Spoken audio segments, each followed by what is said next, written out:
இன்னைக்கு அவர் யூபிஎஸ் கிளம்பி போயிட்டார், டெல்லிக்கு போயிருக்கார். டெல்லியில போய் கண்டிப்பாக அமித்ஷாவை பார்க்க போறார். அமித்ஷா பார்க்க போறச்சு என்ன அப்படின்னா, எதுக்காக அமித்ஷா பார்க்க போறாருன்னா, அதாவது நீங்க சவுத் சைட்ல பாத்தீங்கன்னா ஓபிஎஸ், டிடிவி தினகரன், சசிகலா அம்மையார் இவங்களுக்கு நல்ல ஒரு வாய்ஸ் இருக்கு. ஸோ பிஜேபியை பொறுத்த வரைக்கும் அமித்ஷா அவருக்கு என்ன இதுன்னா, சவுத் சைடு அந்த ஓட்டு எந்த ஓட்டும் சிதறக்கூடாது.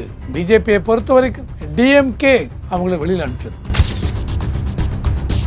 என்ன பண்ணலாம்னா, இந்த மாதிரி இதெல்லாம் இருக்குன்னு பப்ளிக்கா பிரஸ்ல போடலாம்.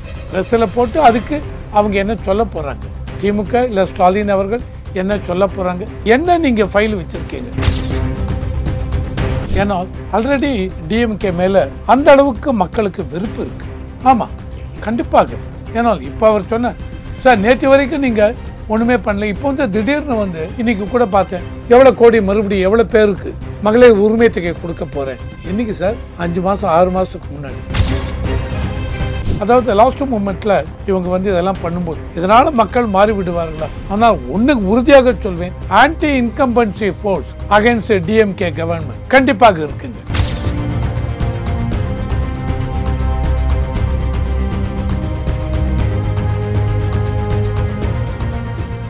ரியல் ஒன் நேயர்களுக்கு வணக்கம். இன்று நம்மளுடைய நேர்காணலுக்கு அரசியல் விமர்சகரான ரவிசங்கர் அவர்கள் நினைச்சிருக்காங்க. சார் வணக்கம். வணக்கம். வணக்கம். எப்படி சார் இருக்கீங்க? நல்லா இருக்கு. ரொம்ப நாளாச்சு. ஆமாங்க. Okay sir. சார், இப்போது டெல்லிக்கு எடப்பாடி அவர்கள் பயணப்படுறாரு. போகிறதுக்கு உண்டான காரணம் சிபி ராதாகிருஷ்ணன் அவர்களை பதவியேற்றதன் தொடர்பாக வாழ்த்து தெரிவிப்பதற்காக அப்படின்ட்டு காரணம் சொல்லப்படுது. அதற்கு மட்டும் ஒரு காரணம் அப்படின்னு நம்ம எடுத்துக்கலாமா? ஏன்னா பின்னணியில் இன்றைக்கி ஈவினிங் 4 o'clock அமித்ஷாவை மீட் பண்ண போகிறதாகவும் ஒரு தகவல் இருக்குது. பல ரகசிய ஃபைல்கள் கைமாற போகிறதாகவும் தகவல் கேள்விப்பட முடியுது. எப்படி நம்புறது? என்ன?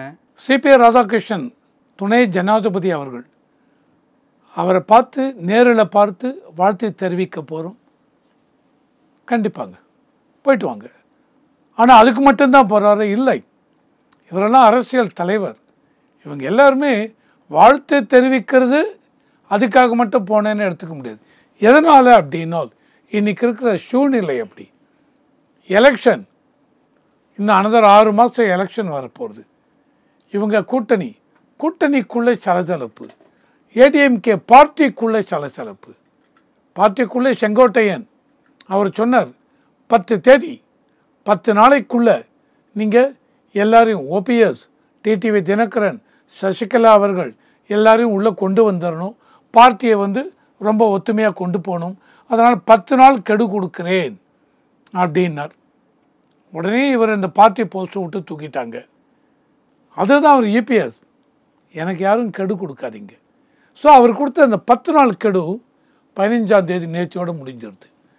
இன்றைக்கி அவர் யூபிஎஸ் கிளம்பி போயிட்டார், டெல்லிக்கு போயிருக்கார். டெல்லியில் போய் கண்டிப்பாக அமித்ஷாவை பார்க்க போகிறார். அமித்ஷா பார்க்க போகிறச்சு என்ன அப்படின்னா, எதுக்காக அமித்ஷா பார்க்க போகிறாருன்னா, சலசலப்புலாம் இங்கே இருக்குது. செங்கோட்டையன், தென் டிடிவி தினகரன் அவர் என்டிஏ கூட்டணி விட்டு போயாச்சு. ஓபிஎஸ் அவரும் என்டிஏ விட்டு போயிருக்கார். சசிகலா அம்மையார் இதில் இவர் போய் கேட்கலாம் அமித்ஷா அவர்களை, பிஜேபி அவர்களை, இவங்க யார் வந்தாலும் எந்த விதத்துலையும் நீங்கள் அவருக்கு சப்போர்ட்டாக பேசாதீங்க. இது அந்த மாதிரி பேசினா எங்களுக்கு ஏடிஎம்கே கட்சிக்குள்ள ஒரு இது இருக்கும் அப்படின்னு இதெல்லாம் பற்றி இன்னும் நிறைய இந்த கூட்டணி சமாச்சாரத்தை பற்றி பேசுவதற்காகத்தான் இவர் போகிறார் அப்படிங்கிறது என்னுடைய பாயிண்ட். அமித்ஷாவோட மட்டும்தான் மீட்டிங் நடக்க போகுதா, இல்லை வேற ஏதாவது எதிர்பார்க்கலாமா? மோடி அவர்கள் கூட பிஜேபியை பொறுத்து மோடி அவர்களோடு இவர் என்ன பிஎம்ங்கிறது அப்பாயின்மெண்ட் ஃபிக்ஸ் பண்ணிக்கணுங்க. அதனால் இது வரைக்கும் அவர் மோடியோட அப்பாயின்மெண்ட் எதுவும் ஃபிக்ஸ் பண்ண மாதிரி தெரியவில்லை. ஆனால் அமித்ஷாவோட கண்டிப்பாக நடக்கும். சார், அமித்ஷாவோட முடிஞ்சிருத்தினாலே போருங்க. ஏன் அப்படின்னு சொல்கிறேன்னா, அமித்ஷா தான் போல் ஸ்ட்ராட்டஜிஸ்ட். பிஜேபியை பொறுத்த வரைக்கும் போல் ஸ்ட்ராட்டஜிஸ்ட். அவர் தான் சொன்னார்.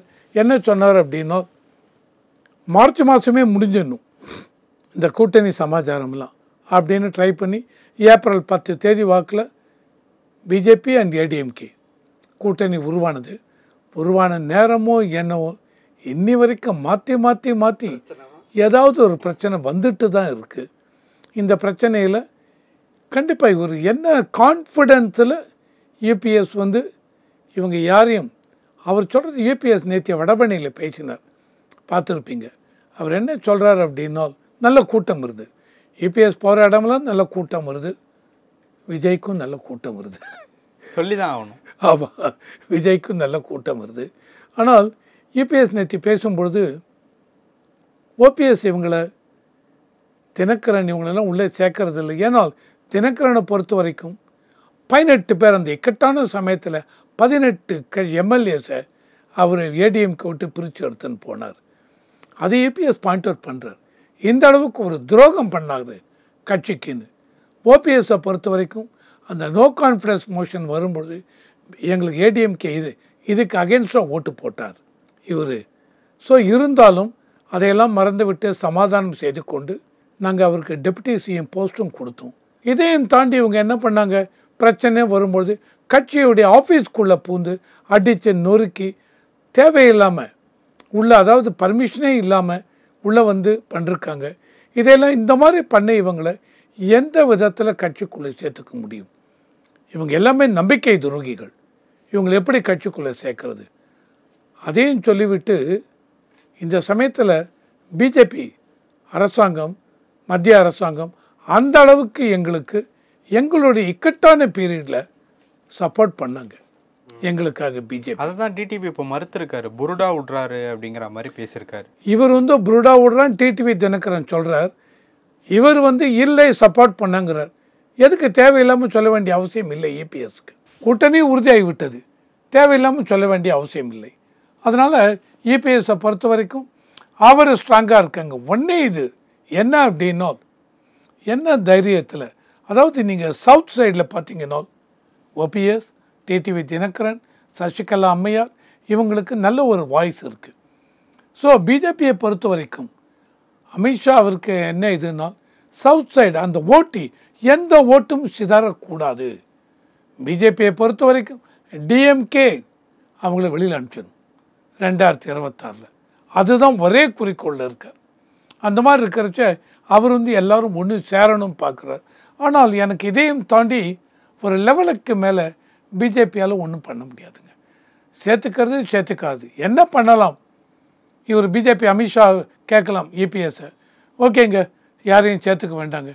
என்ன கான்ஃபிடென்ஸில் இப்போ சவுத் சைடில் இவங்களுக்கு இவ்வளோ லட்சம் ஓட்டு இருக்குனால், அது போயிடுத்துனால் அங்கே எவ்வளோ எம்எல்ஏ இருக்குது, அவ்வளோ எம்எல்ஏ நமக்கு வராமல் போயிட்டால் என்ன பண்ண போகிறீங்க?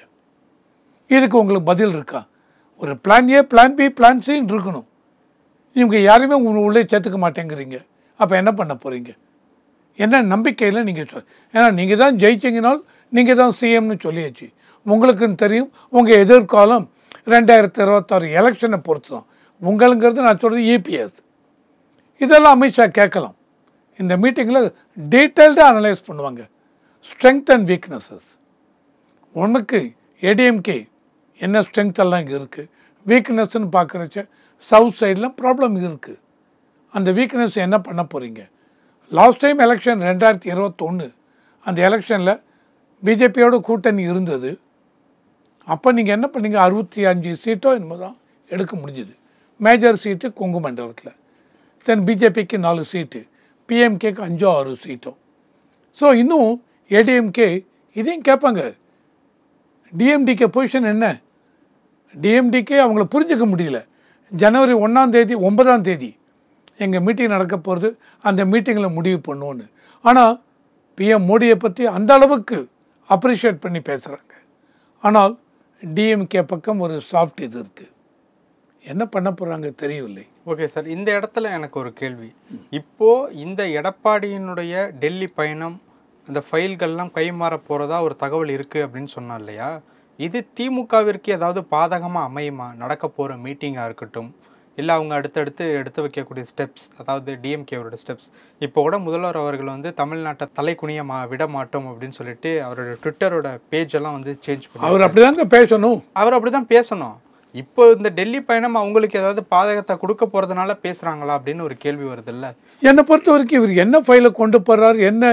ஏன்னா முன்னாடியே Annamalai DMK file 1, file 2, file 3, file 4 எல்லாத்தையும் போட்டார். என்ன நடந்ததுங்க? ஒரு ஆக்ஷனும் இல்லை. ஓகேவா? இந்த ஆக்ஷன் எடுக்காதது தான் மோடிக்கு நெருக்கடியை கொடுக்குதா? அதாவது மோடியை பொறுத்த நீங்கள் பார்த்தீங்கன்னு வச்சுங்க, எந்த ஒரு ஆக்ஷன் எடுத்தாலும் நிறுத்தி நிதானமாக பொறுமையாக யோசித்து தான் எடுப்பாருங்க. ஓகேவா? ஸோ ஆக்ஷன் எடுக்கலை அப்படின்னா இன்னி வரைக்கும் நீங்கள் சொல்லுங்கள், இடி அவ்வளோ பேர் மிஸ்டர் துரைமுருகன்லேருந்து KN நெஹ்ருலேருந்து பொன்முடி இதுலேருந்து தென் எல்லா மினிஸ்டர்ஸும் உள்ள இடி ரைட் பண்ணாங்க. ஆனால் உதயநிதி ஆகட்டும், சபரீசன் 2024 பார்லிமெண்ட் எலெக்ஷனாக அப்போ தான் அவங்க வீட்டுக்கிட்ட போய் ரைட் பண்ணாங்க. அவர் 2021 எலெக்ஷன் ஞாபகம் இல்லை, சபரீசன் ECR ரோட்டில். ஸோ இவங்களுக்கு அகேன்ஸ்டாக எந்த ஒரு இதுவும் இடியோஸ் யாரும் கொண்டு வரல. ஈவன் இடி எப்போ சார் உள்ளே வரும் எஃப்ஐஆர் ஃபைல் பண்ணும், ஒரு எஃப்ஐஆரும் ஃபைல் பண்ணல. அதனால் இவங்க என்ன ஃபைலை இவர் கொண்டு போய் EPS கொடுக்க போகிறார், இவர் ஃபைலை கொண்டு போய் கொடுக்க போகிறாருங்கிறது என்னை பொறுத்த வரைக்கும் இட்ஸ் ஹைப். சும்மாவது ஒரு இது க்ரியேட் பண்ணி விட்றாங்க. இல்லைன்னா ஓப்பனாக சொல்லணும், இந்த மாதிரி ஃபைல்ஸ் இருக்குது, நீங்கள் என்ன ஃபைல் கொண்டு போய் கொடுக்க போகிறீங்க? இவரை பற்றியே மற்றவங்க கொடுப்பாங்க ஃபைலு, ADMK பற்றி, இந்த கொடநாடு இதுவா அந்த கேஸெல்லாம் பற்றி. ஸோ இவங்க அப்படியே ஒரு ஃபைல் கொண்டு போய் கொடுத்தாலும் இந்த ஃபைலை பேஸ் பண்ணி இமிடியேட்டாக இவர் மேலே ஆக்ஷன் எடுங்க, இவரை உடனே கைது பண்ணி விடுங்கள், சான்ஸே இல்லை. அதெல்லாம் நடக்காது. இது என்ன ஆகும், ஒரு கவுண்டர் எஃப்ஐ இது வந்துடும். இவங்க என்ன நீங்கள் நினச்ச போகிறீங்களோ அதுக்கு எதிர்மாறாக சிம்பத்தியை கிரியேட் ஆகும். என்ன இருக்குது கேஸு இருக்கா, ஸ்ட்ராங்காக இருக்கா, இருந்தால் இது வரைக்கும் ஏன் கொண்டு வரல? இன்றைக்கி வந்து செப்டம்பர் அக்டோபரில் வந்து என்ன ஃபைலை வச்சு என்ன ப்ராசஸ் பண்ண போகிறீங்க? கொஸ்டின் மக்கள் மத்தியிலே கொஸ்டின் வரும், இல்லை நீங்கள் எலெக்ஷனுக்காக இந்த மாதிரிலாம் பண்ணுறீங்க அப்படின்னு. ஸோ எனக்கு தெரிஞ்சு இவர் என்ன ஃபைல் கொடுக்க போகிறார், என்ன அப்படியே ஃபைலை கொடுத்தாலும் அதை எடுத்து வச்சு இமிடியேட்டாக ஆக்ஷன்லாம் எடுக்க முடியாது, எடுக்க மாட்டார்கள். ஏன்னா கோர்ட்டும் உள்ளே இருக்குது. என்ன பண்ணலாம்னால் இந்த மாதிரி இதெல்லாம் இருக்குன்னு பப்ளிக்காக ப்ரெஸ்ஸில் போடலாம். ப்ரெஸ்ஸில் போட்டு அதுக்கு அவங்க என்ன சொல்ல போகிறாங்க, திமுக இல்லை ஸ்டாலின் அவர்கள் என்ன சொல்ல போகிறாங்க, என்ன நீங்கள் ஃபைல் வச்சுருக்கீங்க அதை நீங்கள் சொல்லி பப்ளிக்காக போடலாம். அதை தாண்டி தான் எந்த ஒரு ஆக்ஷன் நடக்கும். இம்மிடியேட்டாக ஒரு ஆக்ஷன் நடக்க மாட்டேன். அதுதான் உங்களுக்கு சாதகமாகவும் அமையுது.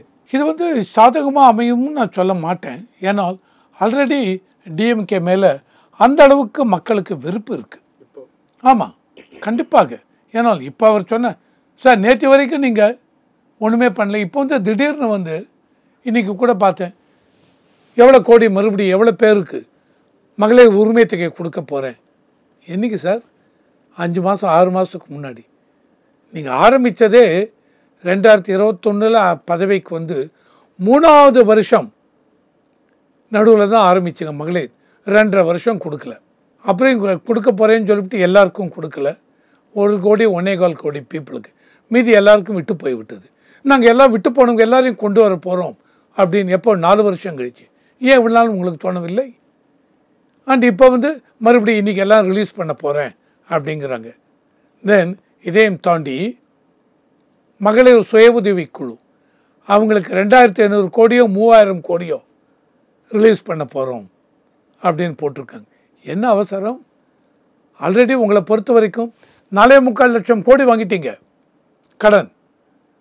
71 வருஷத்தில் தமிழ்நாட்டில் மொத்தமாக எல்லா பார்ட்டியும் சேர்ந்து வாங்கின கடன் 5 லட்சம் கோடி. 2021 ஜூன் மாதம் முடியறச்ச 5 லட்சம் கோடி தான். இன்றைக்கி உங்கள் 4.5 வருஷத்தில் அனதர் 4.5 லட்சம் கோடி, இன்றைக்கி 9.5 லட்சம் கோடி கடன். ஸோ நீங்கள் இப்போ மாறி மாறி வாங்குறீங்க. இப்போ கொண்டு இந்த நெக் ஆஃப் தி மூமெண்ட்டில் எலெக்ஷன் வர சமயத்தில் இவ்வளோ கோடி ரிலீஸ் பண்ணுறீங்க. ஃபண்ட்ஸ் எது? நீங்கள் என்ன சொல்கிறீங்க? முன்னாடியே அந்த SSA ஸ்கீம், சமிர்த சிக்ஷா, அந்த இது அதுக்கிட 2100 கோடி 2140 கோடி சென்ட்ரல் கவர்மெண்ட் எங்களுக்கு ஃபண்ட்ஸை ரிலீஸ் பண்ணல, அதனால் ஆசிரியர்களுக்கு இவங்களுக்கெல்லாம் பணம் கொடுக்க முடியல, சம்பளம் கொடுக்க முடியலங்கிறீங்க. ஆனால் இந்த பக்கத்தில் மகளிர் உரிமை தொகை இப்போது 2500 கோடி மகளிர் இதுக்கெல்லாம் ஃபண்ட்ஸை ரிலீஸ் பண்ணுறீங்க. எங்கேருந்து வருது இந்த ஃபண்ட்ஸு? அப்போ இந்த ஃபண்ட்ஸை வச்சு அதை பண்ணிருக்கலாம் இல்லையா? ஆசிரியர்களுக்கு சம்பளத்தை கொடுக்கலாம் இல்லையா? புரியவில்லை. இதெல்லாம் பார்க்குற வச்சுங்க. அதாவது லாஸ்ட் மூமெண்ட்டில் இவங்க வந்து இதெல்லாம் பண்ணும்போது இதனால் மக்கள் மாறி விடுவார்களா தெரியவில்லை. ஆனால் ஒன்று உறுதியாக சொல்வேன், anti incumbency force against DMK government கண்டிப்பாக இருக்குங்க. அந்த ஆன்டி இன்கம்பன்சி ஃபோர்ஸ்னால நெகட்டிவ் ஸ்விங் ஒரு 5, 6, 7% குறையலாம். ஆல்ரெடி இந்த பார்லிமெண்ட் எலெக்ஷன் நீங்கள் பார்த்தீங்கன்னு வச்சுங்க, டிஎம்கே அலோன் அந்த கூட்டணி இருந்தது, ஆனால் டிஎம்கேக்கு அதில் 26.5% தான் ஓட்டு இருந்தது. இதையும் தாண்டி இந்த ஆன்டி இன்கம்பன்சி ஒரு 5%, 6% குறைஞ்சால் டிஎம்கேக்கு இருக்கிற ஓட்டு 20.5 தான். மீதியை வந்து இவங்க கொண்டு வரணும் கூட்டணி. இது அதனால் இந்த கூட்டணியிலையும் எனக்கு என்னமோ ஒரு மனசில் படுறதுங்க, இவங்க எந்த அளவுக்கு விசிகே ஆகட்டும் கம்யூனிஸ்ட் ஆகட்டும், ஏன்னா போகிற இடமெல்லாம் விஜய்க்கு அப்படி ஒரு கூட்டம் வருது. அந்த விஜய் கூட்டணியே எனக்கு ஒரு மனசில் ஒரு இது, ஏடிஎம்கே விஜயோட கூட்டணி சேர்த்துப்பாங்களா, விஜயை உள்ளே கொண்டு வர போகிறாங்களா, விஜய் இதுக்கு ஒத்துக்க போகிறாரா தெரியாது. ஆனால் விஜயோட இது எனக்கு தெரிஞ்சு அவருக்கு வர கூட்டம் இதெல்லாம் பார்த்தா 11-12% ஓட்டாக வருமா சார்? வரலாம். அது யங்ஸ்டர்ஸ், அவ்வளோ யங்ஸ்டர்ஸ், ஏன்னா அவ்வளோ பேர் அப்படி ஒரு கிரேஸ். ஓகே, விஜய் விஜய் விஜய்னு திருச்சியில் முந்தானத்து நடந்த மீட்டிங்கில் 5 கிலோமீட்டர் என்ன கடக்கிறதுக்கு 8 மணி நேரத்துக்கு கிட்டத்தட்ட ஆயிருக்கு. அப்படி ஒரு கூட்டம், அப்படி ஒரு கூட்டம். இவ்வளோ ஓட்டாக மாறுமா? அதாவது 40 வயசுக்கு மேலே இருக்கவங்களாம் மேபி ஓட்டு போடாமல் இருக்கலாம். ஆனால் இந்த ஏஜ் குரூப் 20லேருந்து 30, 35 இதில் இவங்க எத்தனை பேரும் கண்டிப்பாக விஜய்க்கு ஓட்டு போடலாம். அதனால் நான் சொல்கிறது 2006 டிடிஎம்கே விஜயகாந்த் ஆரம்பிக்கிறது அப்படி ஒரு கிரேஸ். விஜயகாந்த் கருப்பு எம்ஜிஆர் அப்படின்னு 8.5% ஓட்டு. அதையும் தாண்டி 2-3 வருஷத்தில் 11% வந்தார். அதுக்கப்புறம் இறங்கிடுது. ஸோ தட் இன்றைக்கி மேபி 11-12 தனியாக கண்டிப்பாக என்னுடைய ஒப்பீனியன் இது. ஓட்டு தனியாக ஆட்சி அமைக்கணும்னால் மினிமம் 120 சீட் எடுக்கணும். 118 சிம்பிள் மெஜாரிட்டி, 120 சீட் விஜய் கட்சி மட்டும் எடுக்க வேண்டும். இல்லை, எனக்கு தெரிஞ்சு கண்டிப்பாக முடியாது, சான்ஸே இல்லை, அதில் அந்த மாதிரி எடுக்க முடியாது. ஓகேவா? ஸோ யூபிஎஸ்ஸை பொறுத்த வரைக்கும் முன்னாடி சொன்ன அந்த டெல்லி விசிட்லாம் அரசியல் பேச தான் போயிருக்கிறார்கள். ஓகே சார், பல விஷயங்கள் பேசியிருக்கோம். நேரத்துக்கு ரொம்ப நன்றி சார். நன்றி.